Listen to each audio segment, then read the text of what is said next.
Burn institute বা Dhaka medical ছাড়াও উত্তরা আধুনিক, উত্তরা ক্রিসেন্ট হাসপাতাল সহ রাজধানীর বিভিন্ন হাসপাতালে কিন্তু এই যে ঘটনার পর থেকে বিভিন্ন রোগীরা গিয়েছেন, অনেকে প্রাথমিক চিকিৎসা নিয়েছেন। নেওয়ার পরে বেশিরভাগ ক্ষেত্রে যেহেতু বার্নের জন্য ঢাকায় সবচেয়ে প্রসিদ্ধ এবং সবচেয়ে ভালো চিকিৎসা এই বার্ন ইনস্টিটিউটে হয়, সে কারণে অনেক জায়গা থেকেই এই যে বিমান দুর্ঘটনায় যারা আহত হয়েছেন তাদেরকে বার্ন ইনস্টিটিউটে পাঠানো হয়েছে এবং তাদেরকে আমরা দেখেছি তাদের প্রাথমিক চিকিৎসা শেষ করেই তারা এখানে পাঠিয়েছেন। এর পরবর্তীতে তাদের যে বাকি চিকিৎসাগুলো সেগুলো এখানে দেওয়ার জন্য তারা যোগাযোগ করার চেষ্টা করেছে। এখানে হটলাইন চালু করা হয়েছে যাতে যারা চিকিৎসা নিতে যাতে কোনো ধরনের সমস্যা না হয় বা কোনো ধরনের তথ্য জানানোর জন্য এই হটলাইন চালু করা হয়েছে। সেই হটলাইনেও যোগাযোগ করার জন্য যারা এখানে ঊর্ধ্বতন কর্মকর্তারা ছিলেন তারা অনুরোধ করেছেন সেই হটলাইনে যোগাযোগ করার জন্য।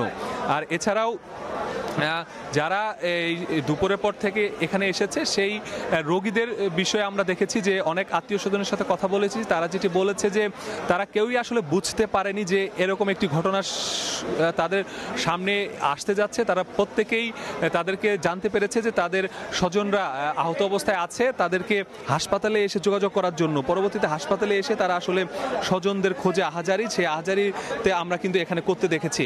আর আরেকটি বিষয় যেটি বলে রাখা দরকার যে এই যে দুর্ঘটনাটি এটি এত ভয়াবহ রূপ নিল, এটার কারণ হচ্ছে যে যেই বিমানটি বিধ্বস্ত হয়েছে সেটি প্রথমে যে এই যে মাইলস্টোন কলেজের যে ভবন, সেই ভবনের সামনে এসে পড়েছিল।